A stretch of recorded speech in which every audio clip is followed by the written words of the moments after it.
Figure out what do I need to go with. It looks like he has chosen Shakura's Plateau.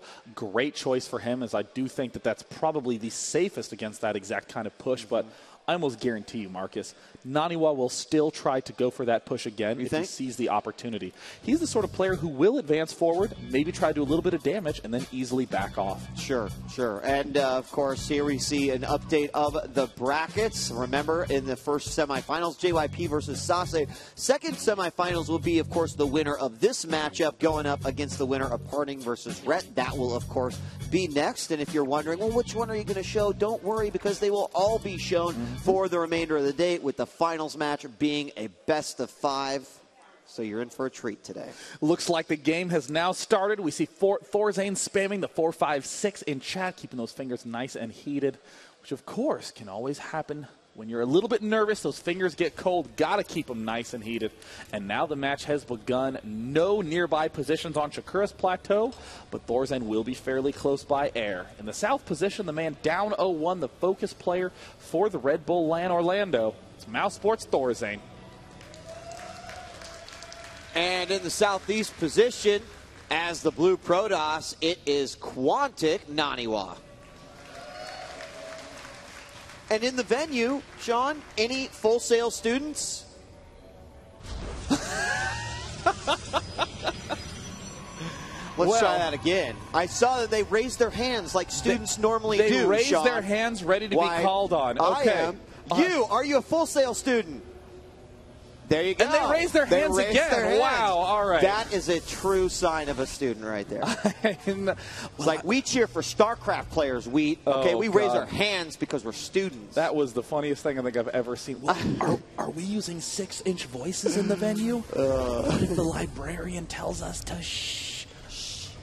All right, so NaNiwa with some crazy pressure off of the bat there, and ThorZaIN really trying his best to defend that. Of course, it is broken by NaNiwa, and we said that he's got such a diverse set of styles that he can work with, and also we said that ThorZaIN is generally kind of comfortable with this particular matchup, but not after a loss like that. So Shakura's Plateau is where he is going to choose to fight this next battle, as he's trying to win this game and stay alive. These are best of 3s. I mean, that is absolutely true. NaNiwa, going for a super fast Nexus. 15 Nexus, but it looks like ThorZaIN, Marcus. I think we're going to see ThorZaIN do a 1-1-1 style opening that transitions into him taking an expand. He's going to play it very slow, very steady, but I almost guarantee Marine Tank Banshee is going to be his central composition. I have seen him do this so many times when under the gun, and would just not be surprised at all to see him do it yet again. And the initial indication of that was what? Did he go gas first? Oh God, Marcus, I was as wrong as you can be. What? Yeah, he's just going to go 2 racks. Okay. Okay. Well, that's okay. That's okay. Oh my God, did you hear me? I was like, Marcus, a vision has come into my skull. Let me share it with you. And as it turns out, no, I guess it was just some indigestion acting up. He's just going for a 2 racks. This early gas, though, I mean, ThorZaIN has done more variety on Shakura than I've seen him do on any other map. And at the same time, this may very well catch NaNiwa off guard, as really, if there's one player you don't pin as a 2-racksing player, it would be ThorZaIN. Yeah, you really don't. He's going to throw down that tech lab and the reactor, kind of what we'd see of a 2-racks. Probe, better lift that depot, but it won't matter. Marine gets him anyway. Depot goes up just in case, and he will go ahead and keep that information away from his opponent. Did see the 1 racks, but now we've got double Marines coming out here to join, and Marauders on the other end. Going to choose to go with Combat Shield first. Meanwhile, on the other side, NaNiwa with his Nexus down, 1 Zealot at the front, and we have that probe moving out and try to get some vision and or just be ready to place that proper pylon somewhere on the map. Looks like NaNiwa has taken the north tower. I'm really surprised by this decision of ThorZaIN to get the shield first. That's a very unorthodox timing. Looks like NaNiwa's big question is, does he spend more chrono boost on the gateway, allowing him to get more units up first, or does he spend more chrono boost on the warp gate, allowing him to get the critical number of warp gates up to defend the second round push. ThorZaIN really defying the expectation by going for this second round push style, which is going to be very difficult for NaNiwa to defend, given how he spent that chrono. Okay, well, here we have 2 more gates going down, but as you mentioned, the chrono continues here on the Cybernetics board. There is gate number 4. We already see the move out here, not only with these 7, 8 Marines, 9 Marines, 2 Marauders, but also with these SCVs. Now, the combat shield's going to finish perfectly. This is going to be my question. The queue actually answers it. Yes, concussive shells will be popping up right after that. I actually, and we'll talk about this because the battle's going to happen, but you know, the order of that, you'd think concussion shells, then combat shield, but here we go. It's going to happen right here. It's going to allow him to attack 1 minute earlier, and that's the critical difference. With that extra minute, it would have been a very clear, simple choice to be able to take down this expansion.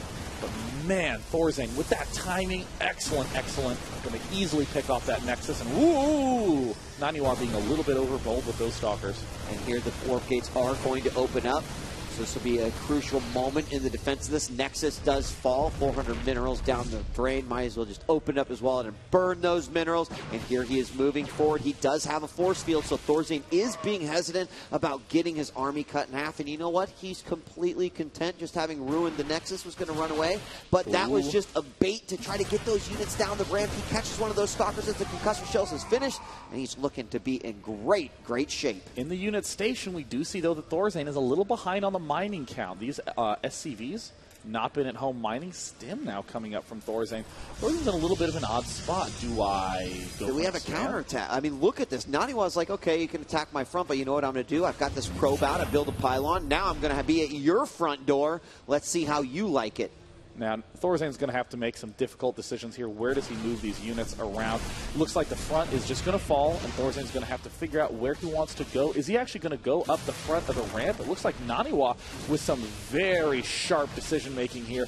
Really smart, knowing he has enough energy to easily deal with all that stuff at the front. So it looks like ThorZaIN just going to run around and bring back some of the forces. Some still contain at home. I can't actually tell who's going to come out ahead. Yeah, this is kind of crazy here at the bottom. They do move out. Another Zealot is picked off here, but it looks like NaNiwa is in the lead here. However, reinforcing units here from ThorZaIN going to immediately go after these Zealots and then start working on the Stalkers. 1 Marauder falls. It's just 3 Zealots now, and looks like he is going to clean that up. He cleans it up. ThorZaIN, and still has the contain at the front. Ingenious play. But still, does ThorZaIN have enough ground units? Will he still try to move forward? Stim is done, and NaNiwa looks like he is just going to try to 4-gate all in the main. Yeah, and we do see another round of units coming. 3 Zealots, 4 Zealots, 4 Stalkers now, and it does look like he is going to go ahead and bounce back from this. NaNiwa is going to use this opportunity to spring forward, drop that Nexus as soon as he can, and the bunker does get salvaged in the meantime. Now, this force that was going to attack the front looks like he might sandwich ThorZaIN, and again, awesome decision-making from NaNiwa. Great decision from NaNiwa. It's going to have to be a stim. He needs to stim, but stim just finished. Does he see it? He does. He's going to stim and try to pick off as many Stalkers as he can, but he does get cleaned up, and at the front of the base, it looks like ThorZaIN going to have to do the defense in that unit station. Dead even in terms of worker count. If I had to give an advantage to someone, I suppose I'd have to give it to ThorZaIN, as he is now done with stim, combat shield, and concussive shell, and in the meantime, it looks like in NaNiwa's main, there's actually really no tech that's been finished. Except some probes are really scary. Yeah, and I mean, the 4 gates are up, and the Marine went in there just to see what could possibly have popped up for NaNiwa, but he did not see anything, so just targets a couple of probes. NaNiwa's ground force continues to swell here, and more Marines are coming. Oh no, all of these SCVs and thank goodness. That would have been tragic. I would have cried. You would have cried? Get back to work already. There it goes. NaNiwa starting to move up the ramp.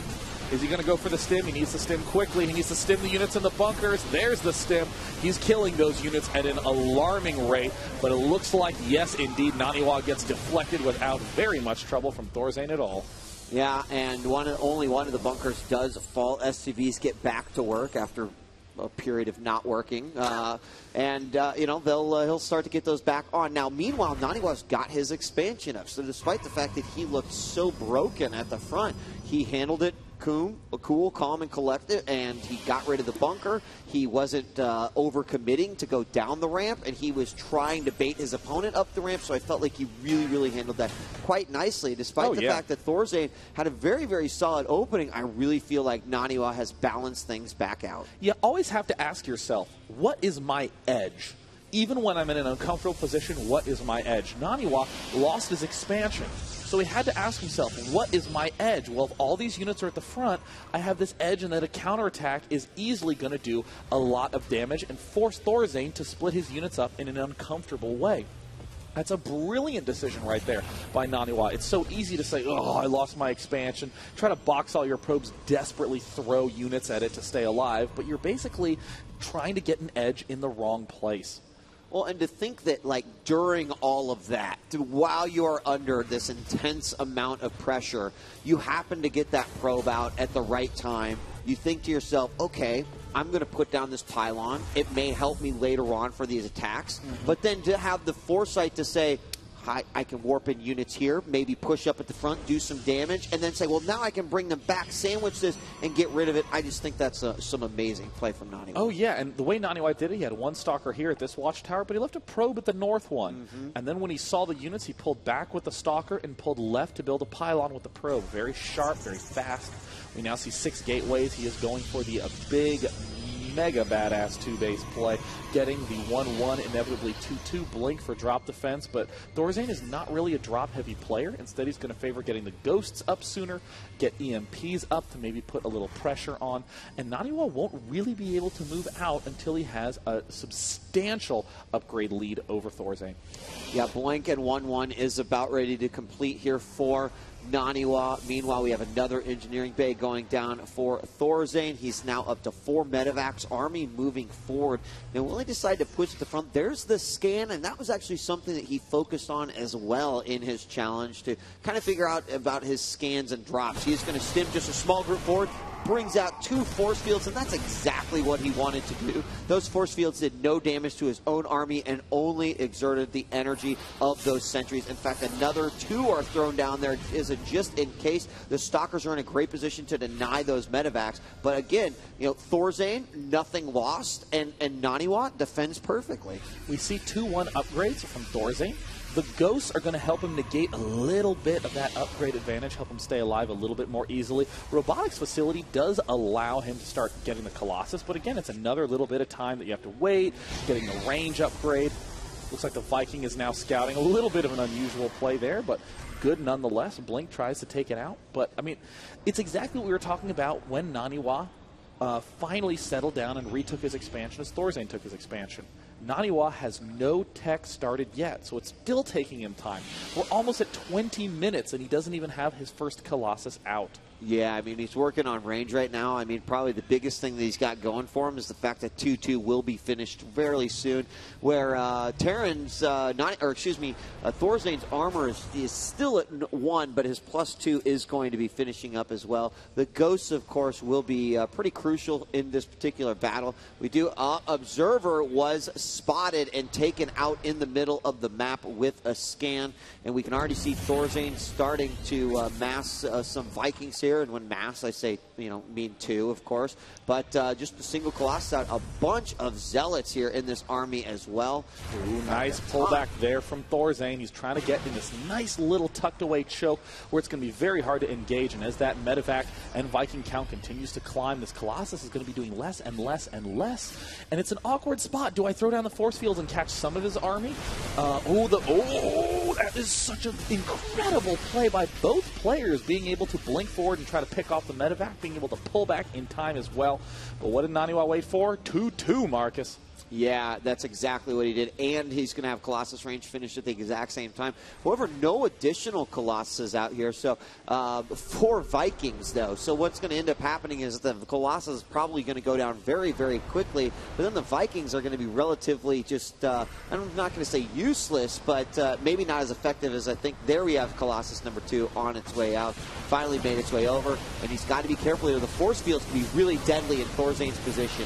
Oh, that was a great little play, managing to pick off the Observer and get the Colossus in position. Incredible EMPs picking off a lot of units. The Zealots getting torn up. Look at that control by ThorZaIN. That steady spoon-tearing play, ripping apart that Colossus force. Yeah, the Colossus no longer. You can see a lot of the shields gone now. ThorZaIN opting not to swing around and maybe try to attack at the choke. In fact, he's going to find that NaNiwa actually swings around to go through there. Now, in that last engagement, NaNiwa's force field is actually not so beneficial versus the Zealots trying to get as much surface area as they could, and that did allow a few to go down, but he still has upwards of like 28 Zealots in this force, and it's looking pretty nasty. And now 2-1 done for ThorZaIN. Is 3-3 started? It looks like 3-3 is not started yet for NaNiwa. He's in a cramped position. This is always what happens if you can't get your tech started quite early enough. At the same time, NaNiwa has been saving up quite a lot of gas to go Zealot Archon, and oh, the window of opportunity is closing for ThorZaIN. He's starting to move forward. There's a little bit of stim. Advancing forward, trying to pick off a couple of Zealots. The Archons are about to get ready to get morphed. Does ThorZaIN see it? Will he be able to step forward? And there's 3 Archons coming up, exactly what NaNiwa needs. Yeah, and ThorZaIN does see those Archons in his vision. He is going to move back. Oh, might be able to catch this Immortal as well, but has to move back since most of that forward army consists of some Marauders. But picking off quite a few Zealots here before the Archons actually come into play. He is going to move back, having position at that tower, and that vision is incredibly helpful at this point in time. Wow, this is, oh, it looks like a little bit of miss micro, but no, just picks up into the medevac. ThorZaIN so sharp. I mean, I like that ThorZaIN's just positioned himself here and using that vision to his advantage, only stimming out a couple of units here, allowing the medevacs to heal up as well. I mean, look at how much damage he's done to the Archons in relative to what has been done to, you know, ThorZaIN. I mean, this is great exploitation of this nice little narrow choke. There is but a single ghost, though, so these Archons are going to get maximum shields throughout. Looks like NaNiwa is trying to think about maybe doing some kind of flank. Either way, the upgrade is almost 3-2 for ThorZaIN. He is not going to want to engage until that's done, but I think he has plenty of time to do so. A lot of barracks about to finish up. Yeah, and he's got a couple more ghosts coming out here. I wonder if he's going to try to be increasing the production of that, knowing the type of units that he's up against. And these hold position units from NaNiwa are actually just getting picked off one by ThorZaIN in a great display of patience, baiting off some more force fields and pretty much reinforcing anything he loses almost immediately. Yeah, I mean, just continuing to nibble away at this front force means that these upgrades from NaNiwa have a lot of trouble getting started. He doesn't feel like he has the time to get that up. He needs to continue to do these warp-in rounds. And now 3-2 has just finished for ThorZaIN, and he can comfortably continue to get more expansion command centers. This little control move play is just so sick. Oh, yeah. Picking up units, trying to bait out more force fields. Again, the whole position units and the units moving forward just kind of too far close to that tower, and NaNiwa's really like in a stuck position here. There's not a whole lot he can do. Oh, and there it looks like he found an answer. He's going to have to lift all those quite quickly, and NaNiwa catches him at an incredible angle. The Zealot count is absolutely staggering. The lift does manage to pick off the Colossus, but now ThorZaIN on the run. NaNiwa has broken through that force. Yeah, that was really nice. I mean, NaNiwa was constantly pushed back and back into that third. I thought that we were going to see ThorZaIN spring forward, but of course the flank was inevitably going to come.